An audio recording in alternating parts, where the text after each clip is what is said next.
And he helped work on the telephone and the telegraph, which gave him an idea of, well, if you should be able to record sound and play it back. Now, Thomas Edison wasn't the first person to record sound. Strangely, a Frenchman did that first, but for some reason he managed to record sound.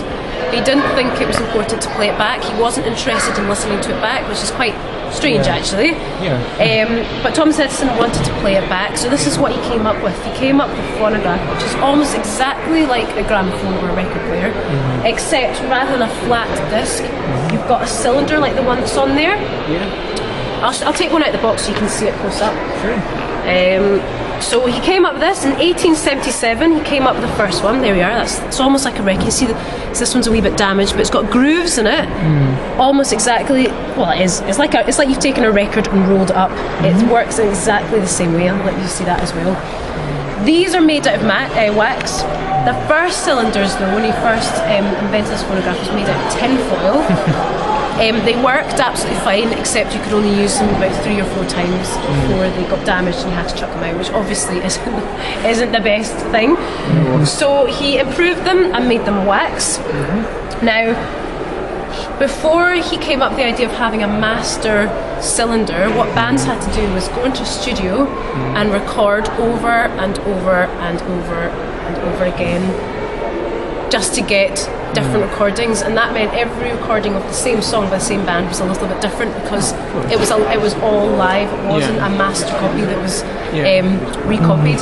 But anyway, here we are. So this is a standard phonograph. This is a solid oak wood case with a dome lid. They all look a wee bit different. Some of them have really, really fancy horns. This one's just quite a simple one.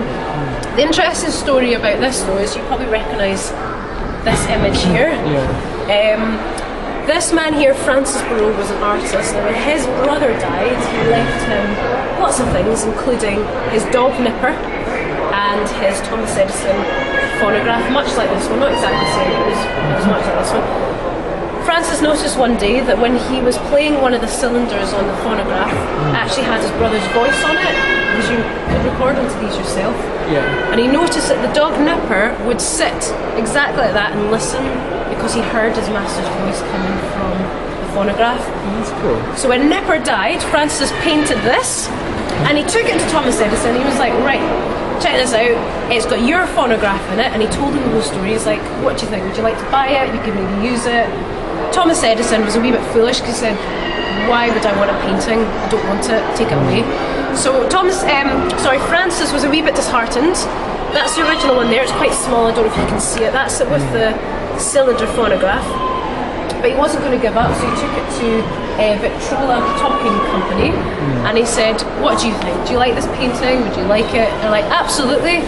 If you paint over the phonograph with a gramophone, which they were in competition at this stage, we'll take it off your hands. So that's exactly what Francis did. He painted over Thomas Edison's phonograph and replaced it with, you can see that's the gramophone that's got the record in it, and that's the one we know today. That is what he did, and that is one of Thomas Edison's biggest regrets. He never took this painting. He forever struggled to try and find a marketing image that was as good as that one. This was one of them. Don't know if you can see that. It's a terrible image. It shows a child trying to smash a phonograph because the message is meant to be the sound is so good that the kid is looking for the live band in the phonograph. It didn't work. It just looks like he's trying to smash the thing. So that was one of Thomas Edison's big mistakes. He didn't take that image, which we all know today, and it sold so many gramophones, much more in his phonograph, that he was kicking himself for quite a long time. Anyway, people love these things. I'm going to play it in just a wee second. They only last about 2 to 4 minutes long, so that's why when records came out, a man called Emil Berliner, he came up with the idea of a record which lasted longer, it was much stronger, it was much higher quality as well. But I'll play it, you'll probably recognise, it's a classical piece of music, you'll probably recognise it. It was in a famous movie.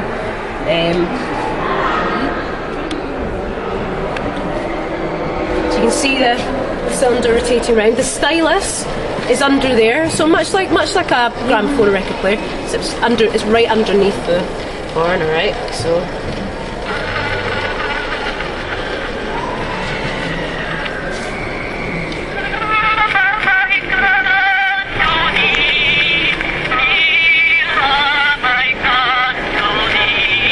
recognise that? Most people recognise it was the tune the band had playing on the film Titanic. The Titanic was going down. So it's quite hard to hear how loud it can be in such an open space. But in a smaller room, this is unbelievable how loud this can be, especially with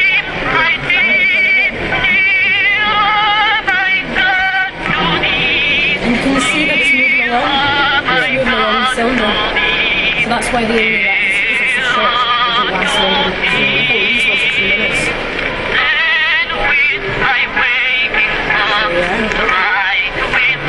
So Thomas Edison for a very long time before he agreed to follow everybody else's idea and make records. He started to make them secret, which was very competitive. He didn't want people to know he was making them.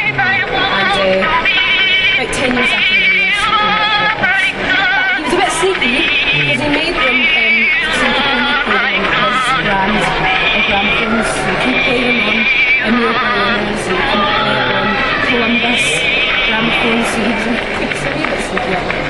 But there you are. That's it there. And there's a hand crank at the side which operates it.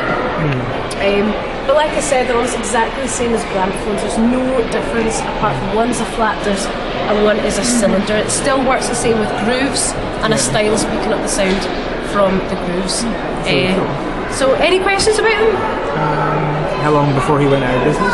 How long before it went? With these ones, it was in 1913, not until 1913, that he eventually gave up on one of these. Nobody was buying these anymore. I can imagine why. Because, yeah, exactly. He was trying to compete with the better quality and more of these were sold, obviously due to the marketing campaign of using this painting. He couldn't compete with this. But it is thanks to Thomas Edison. He was the first person that thought, oh, people might want to listen to music in the home. Before that, people thought, oh, you know, we'll use these for companies or, you know, and he was like, no, hang on a minute, maybe people want to listen to their home. So it's thanks to him that he made them a bit more affordable. Before they were too expensive, too fiddly, people didn't know how to work it. So he strived to get music into the home. So it is thanks to him. He kind of broke into that. But like I said, very stubborn, very competitive. He refused to acknowledge that the records were the way forward. So 1913 was when he made records, and he kept going for a while, but they eventually joined up. I don't know if you've heard of Columbus Records, have you?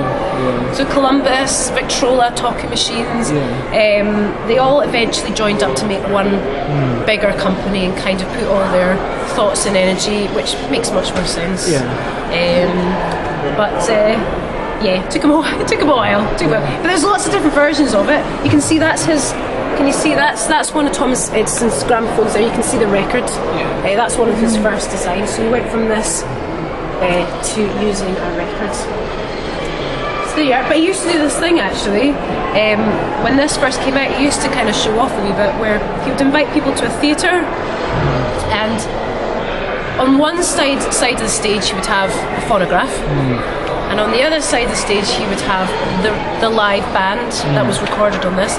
The stage would be in complete darkness, so you couldn't see, and he would alternate it between the live band and his phonograph to test people if they could tell which one was which. And actually a lot of people couldn't tell the difference, but that was quite a clever way of him going, I'm going to show you just how good my recordings are. But very interesting man. Any other questions? How much did they cost when they were new? Oh, now you're asking me. Do you know what? I have an old poster. I wonder if I took it down with me. I have an old poster. There we are. If that's one there. $20. $20. That was for his first one. It looks a wee bit different. As you can see, he changed the design quite a lot. He went from this one, which had a flat, boxy lid, to a domed lid, and he changed the horn as well, so you could actually buy quite a fancy, extravagant horn if you wanted to. These things became something to be proud of, especially when they started putting gramophones into cabinets. Have you seen a gramophone in a... So those, it was just a piece of furniture to be proud of. They are $20. What's that in current money? Oh, in current money now, you just thank you. Well, this would have been way back in around about 1877. So So I think quite a lot. equivalent today would be $20 from pounds, 15. Do you know what? I think close in between 150 and 180 pounds.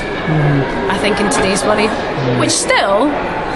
Still. Do you know what? I bought a record player a few months ago and it cost me much more than that, and the stylus is broken, which is great. So there you are. But absolutely, I think it's absolutely beautiful. I think It certainly is. looks absolutely stunning, and it started to fade. I don't know if you can see the gold. It did at one point have gold plating along here. It's faded a wee bit, and you've also got you've got his banner there. That was a new thing, and you've also got the Thomas Edison trademark there, which not all of them have. But he started doing that and making the designs more elaborate. So this can come off. This can come off. That's why if you went out and bought a new one, you just popped it on there. They were all the same fittings. So there. That's a good idea to film it. Thank you very much. Thank you very much.